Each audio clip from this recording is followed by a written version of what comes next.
मिलन palace Saharanpur road Herbertpur में उत्तराखंड राज्य आंदोलन के दौरान मुजफ्फरनगर में उत्तराखंड राज्य आंदोलनकारियों के साथ 2 अक्टूबर 1994 को जो बर्बरता एवं अमानवीय व्यवहार हुआ उसके खिलाफ अपना आक्रोश व्यक्त करने तथा मुजफ्फरनगर कांड के दोषियों को सजा दिलाने की मांग तथा आंदोलन के दौरान शहीद हुए आंदोलनकारियों को श्रद्धांजलि अर्पित करने के लिए तथा अंकिता भंडारी के लिए एक श्रद्धांजलि सभा का आयोजन किया गया, जिसमें शहीद हुए आंदोलनकारी को श्रद्धांजलि अर्पित करने के पश्चात 2 मिनट का मौन रखा गया। श्रद्धांजलि सभा में वरिष्ठ आंदोलनकारी उर्मिला शर्मा, विकासनगर विधायक मुन्ना सिंह चौहान, ब्लॉक प्रमुख विकासनगर जसविंदर सिंह बिट्टू, लक्ष्मी दत्त मिश्रा, उमा गुप्ता जी, वीमा रावत आदि ने अपने विचार व्यक्त किए तथा एक मत से यह निर्णय हुआ कि शीघ्र आंदोलनकारियों की मांगे, जिनमें छूटे आंदोलनकारियों को चिन्हीकरण प्रारंभ करने तथा क्षैतिज आरक्षण लागू करने तथा उत्तराखंड में प्रभावी भू कानून पड़ोसी राज्य हिमाचल प्रदेश की तर्ज पर करने तथा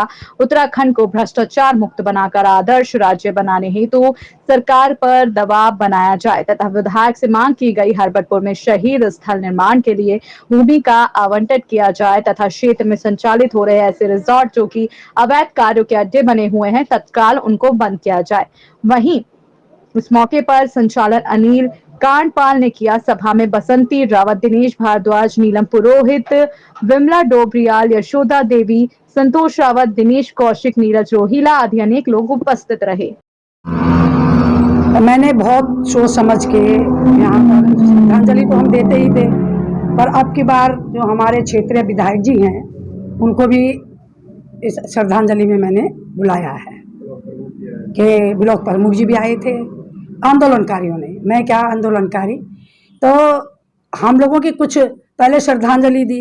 उसकी भूमिका तो सब जानते ही हैं, बोलते बोलते आज हमें 28 साल हो चुके हैं। ये 2 अक्टूबर का जो काला दिवस है जो, वो तो शायद जब तक मरेंगे तभी ये हमारे दिल से जाएगा, नहीं तो ये हमेशा ही हम लोग श्रद्धांजलि देते हैं। एक्चुअली हमारे विधायक जी की ने भी बड़ी अच्छी बात कही है कि उत्तराखंड तो बना, पर कौन सा उत्तराखंड बनाए। और हम भी ये बोलते हैं कि जो जिसकी हमने कल्पना की थी, जिस उत्तराखंड की, वो तो हमें दूर दूर तक कहीं भी दिखाई नहीं दे रहा है। जल जंगल जमीन हमारे सारे खत्म हो चुके हैं।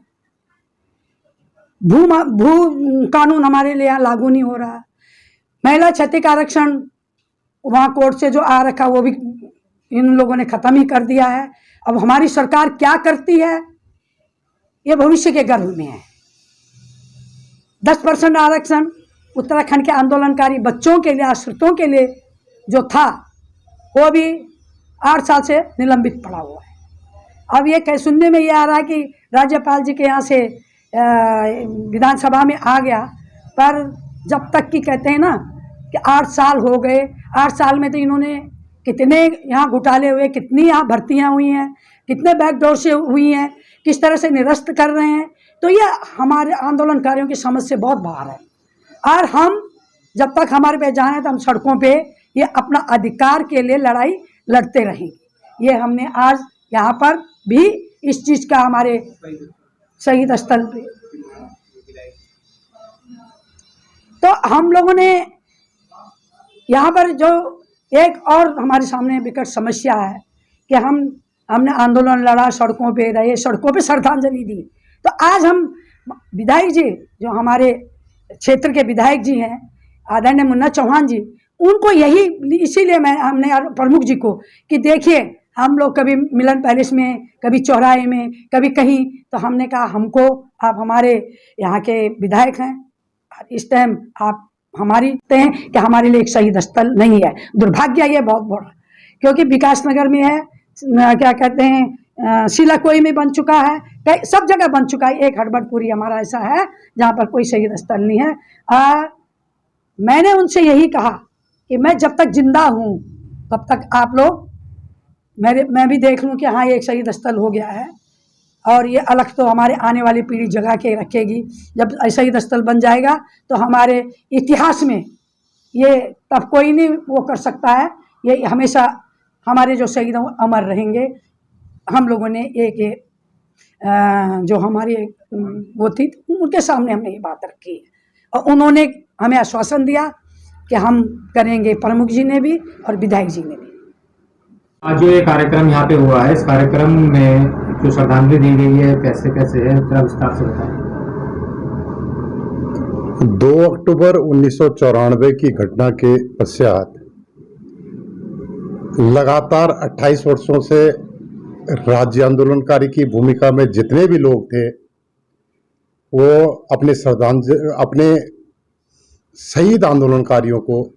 श्रद्धांजलि और नमन करने का काम करते हैं, ताकि उनकी यादें नई पीढ़ी और आम जनमानस में बनी रहें कि उनकी शहादत के पश्चात ही ये प्रदेश मिला और उन्होंने अपनी नौजवानी में रहते हुए, जबकि उनको नौकरी करनी थी, घर का खाना खाना था, ऐसे वक्त पर वो दिल्ली कूच के लिए जा रहे थे और अहिंसा के पुजारी महात्मा गांधी की जयंती पर, जबकि पूरा प्रदेश के युवा, मातृशक्ति और आम जनमानस ही सोचता था कि अहिंसा के पुजारी और आदरणीय लाल बहादुर शास्त्री की जन्म दिवस के अवसर पर राज्य के लोगों को एक प्रदेश के रूप में एक गिफ्ट मिलेगा और गिफ्ट में मातृशक्ति और युवाओं के साथ में जिस ढंग का अत्याचार और हिंसा की गई उसको जीवित रखने के लिए कि प्रदेश उनकी शहादत पे हमें मिला है, ये कार्यक्रम हर वर्ष 2 अक्टूबर को आयोजित किया जाता है। जी, इस कार्यक्रम में और मुख्य अतिथि आए थे या जो श्रद्धांजलि हुई थी उसमें कुछ क्या क्या आश्वासन मिला है आपको? इस बार के कार्यक्रम में बहन श्रीमती उर्मिला शर्मा जी का एक प्रयास था कि चूंकि विधायक सरकार और जनता के बीच में एक सेतु का काम करता है, तो निश्चित रूप से क्षेत्रीय विधायक को इस कार्यक्रम में आमंत्रित किया गया था और क्षेत्रीय विधायक के साथ साथ में ब्लॉक प्रमुख विकासनगर को आमंत्रित किया गया था कि ताकि जो हम इधर उधर भटक करके राज्य आंदोलनकारियों की फोटो को घुमाते हुए श्रद्धांजलि अर्पित करने का काम करते हैं, हमें एक स्थान ऐसा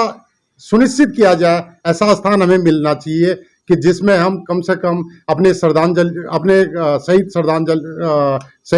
शहीदों को श्रद्धांजलि देने का काम एक जगह एकत्रित होकर कर सकें। और उस स्थान के चिन्हीकरण के लिए वो मांग हमारी थी माननीय विधायक जी से कि हमें एक स्थान मुहैया किया जाए, क्योंकि भूमाफियाओं के सैकड़ों बीघे जमीन पर जो राज्य सरकार की जमीनें हैं उन पर भूमाफियाओं का कब्जा है, कहीं ना कहीं हमें एक स्थान ऐसा उपलब्ध करा दें कि जिससे हम अपने राज्य